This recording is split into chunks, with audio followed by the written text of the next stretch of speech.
Good afternoon, everybody. I am very pleased to welcome Presidents Van Rompuy and Barroso to the White House. We have had several occasions to meet over the last year, but this is the first formal U.S.-EU summit that we've had an opportunity to have since the Lisbon summit last year. Of course, much has changed over the last year. We've seen the incredible transformations that have been taking place throughout North Africa and the Middle East. What hasn't changed, though, is the fundamental bonds that exist between the European Union and the United States. Our common values, our common belief in the rule of law, in democracy, in freedom, in a free market system. All those things bind us together, as do the extraordinary economic and commercial relationships that we have and the people-to-people relationships that we have. And so this is an extraordinary and important relationship. These aren't always the most dramatic meetings because we agree on so much that sometimes it's hard to make news. As the world's two largest economies and as each other's most important trading partners, we spend a lot of time focusing on how we can continue to grow our economies and create good jobs on both sides of the Atlantic. A large part of that conversation obviously revolved around the Eurozone crisis, and Presidents Van Rompuy and Barroso have been very actively engaged with the heads of government and heads of state in Europe to try to resolve this crisis. I communicated to them that the United States stands ready to do our part to help them resolve this issue. This is of huge importance to our own economy. If Europe is contracting or if Europe is having difficulties, then it's much more difficult for us to create good jobs here at home because we send so many of our products and services to Europe. It is such an important trading partner for us, and so we've got a stake in their success, and we will continue to work in a constructive way to try to resolve this issue in the near future. And I appreciate the leadership of both these gentlemen in trying to address this in a clear and forthright way. With regard to security cooperation, we agreed to make sure that we continue to place pressure on the Iranian regime to stand down when it comes to the development of nuclear weapons, emphasizing that we continue to hope for a diplomatic resolution that allows them to use peaceful nuclear energy in a way that's consistent with their international obligations. We have a shared stake in continued progress in Afghanistan, where the EU serves as a leading donor, and next week's Bonn conference will be an opportunity to make sure our security and development agenda is sustainable.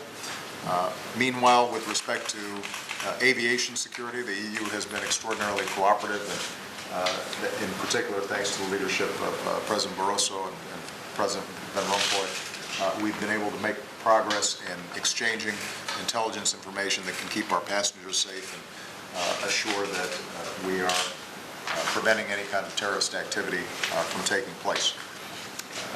Finally, as global partners in support of universal values, we spent a lot of time discussing how we can be supportive of the best elements of what's taking place in North Africa and the Middle East, continuing to encourage democracy, continuing to encourage transparency, continuing to encourage economic development, because we both agree that the aspirations that were expressed in Egypt and Tunisia and in Libya are not simply political issues, but they're also economic issues, and that we have to do everything we can to support increased opportunity for young people.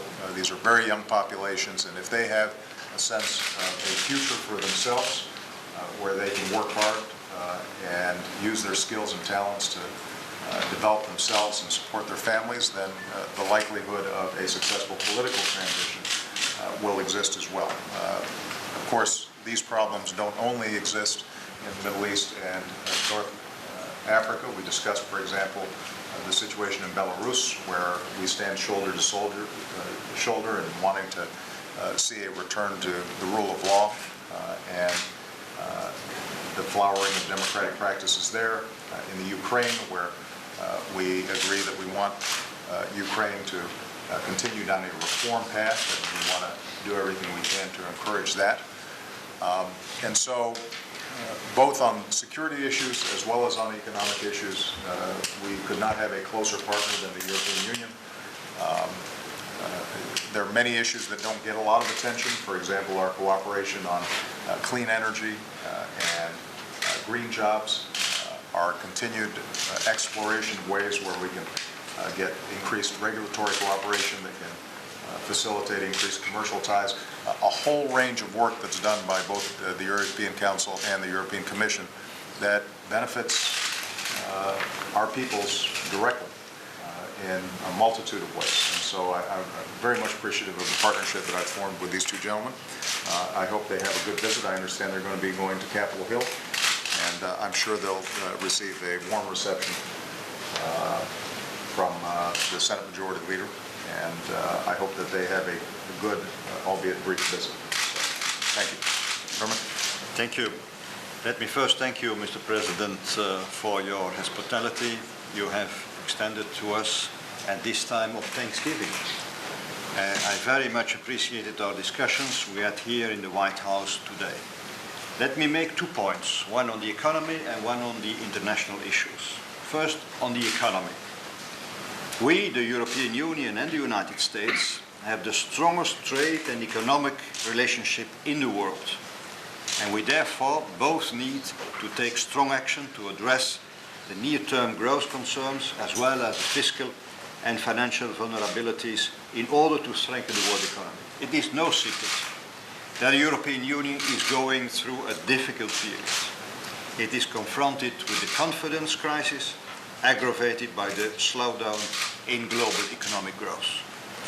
The Union has done a lot over the last 18 months, and we have taken decisions that were unthinkable just a year ago in the fields of economic governance, on budgets and imbalances, financial support, and financial regulation. All member states of the Union are all engaged in policies of fiscal consolidation and strengthening competitiveness via comprehensive reforms. But we have to do more. We are therefore working hard on 3 fronts, dealing with the immediate crisis, the medium term, and while also establishing a sound perspective for the longer term. The 9th of December, I will present to the heads of state and government a roadmap on how to strengthen the economic union of the euro area commensurate with our monetary union. We are aiming for binding rules to ensure strong fiscal and economic discipline in all countries to go hand in hand with fiscal and economic integration, not only discipline, but also integration in the euro area as a whole. Improving fiscal sustainability is essential, but is not enough. Promoting growth and employment is a challenge we share with the United States. The European Union is following a 2-track approach on growth. We want to strengthen fiscal sustainability, while at the same time stimulating economic growth and employment by launching reforms, raising competitiveness, and deepening the Union's single market, the largest in the world. But slower global growth is not only due to the problems in the Eurozone. Others have to do their part of the job too. For instance, on exchange rate and on implementing the commitments made in Cannes, the G20, earlier this month. My second point regards the international challenges.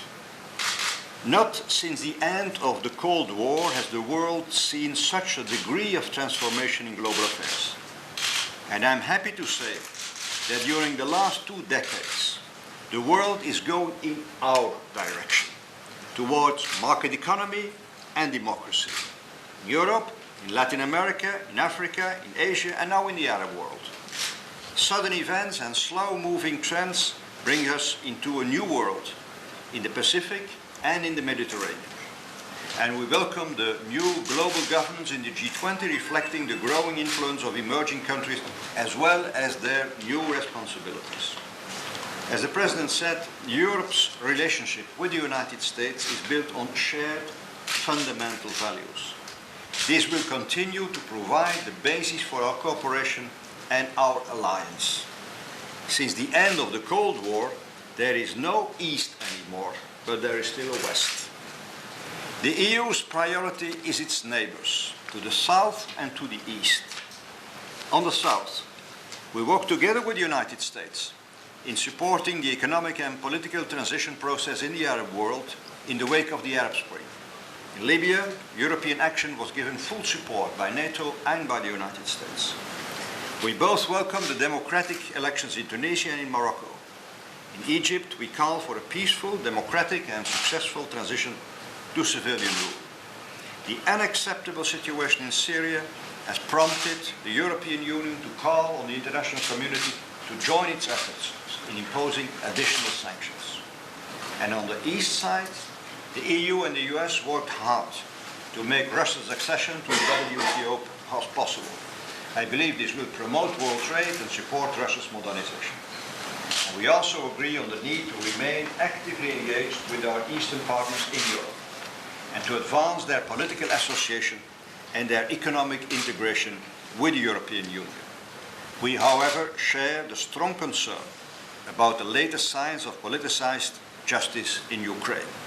The democratic aspiration of Belarusian people also needs to be met. A word on the Western Balkans. These countries belong in the European Union.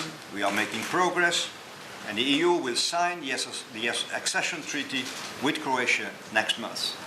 On Iran, we need to step up pressure.